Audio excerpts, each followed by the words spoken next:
헌법재판소가 오는 4일 윤석열 대통령 탄핵 사건 결정을 선고하겠다고 발표한 것은 재판관 8인만으로도 결론을 낼 수 있다는 의미로 풀이된다. 결정이 늦어지는 사이 빠르게 퍼져나갔던 5대 3 교착설의 신빙성은 상당히 떨어졌다. 헌재의 늦은 결정이 불 지핀 5대 3 교착설이 사실이면 선고일을 정하지 못했을 것이라는 게 중론이다. 지난 2월 25일 헌재가 윤 대통령 탄핵 심판 변론을 종결했을 때만 해도 법조계에서는 2주 내로 전원일치로 인용 결정이 나올 것이라는 전망이 많았다. 그런데 헌재 결정이 계속 미뤄져 운영배 임미선 재판관 퇴임이 예정된 4월까지 넘어가자 그 이유가 무엇인지를 두고 각종 추측이 나왔다.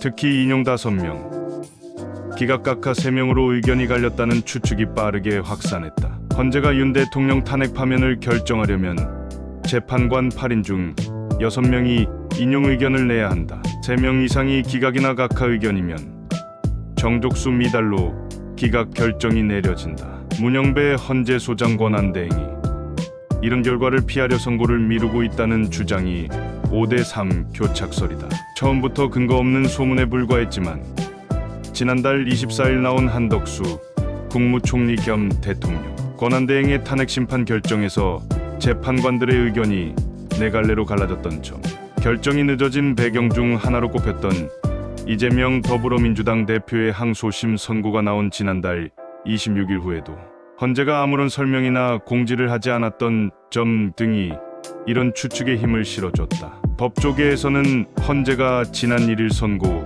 기일을 공지한 건 적어도 5대 3 상황은 아니다라는 의미라고 보는 시각이 많다.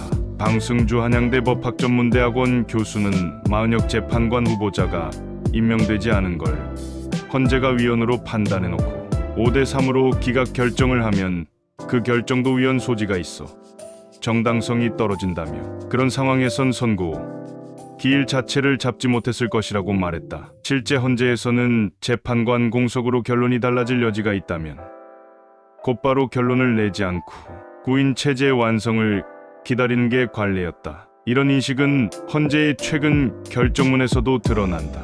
헌재는 지난해 10월 6인 체제에서 이진숙 방통위원장 탄핵 사건이 접수되자 6명만으로도 심리를 가능하게 해달라는 이 위원장의 가처분 신청을 인용하면서 재판관 6명의 의견이 팽팽하게 맞서고 있어 나머지 3명의 재판관의 의견에 따라 사건의 향배가 달라질 수 있다면 공석인 재판관이 임명되기를 기다리면 된다고 했다. 결국 현재 8인 체제에서 나올 수 있는 결정은 8대 0, 7대 1, 6대 2 인용, 그리고 4대 4 기각 등 4가지 정도로 예상된다. 최근 주요 사건에서 재판관 8명이 내린 결정의 내용이나 특성 등을 종합해보면 윤 대통령 사건에서 기각각하 의견은 많아도 4명이라는 전망이 많다. 여권에서 꾸준히 4대 4 기각설을 내세우는 이유다.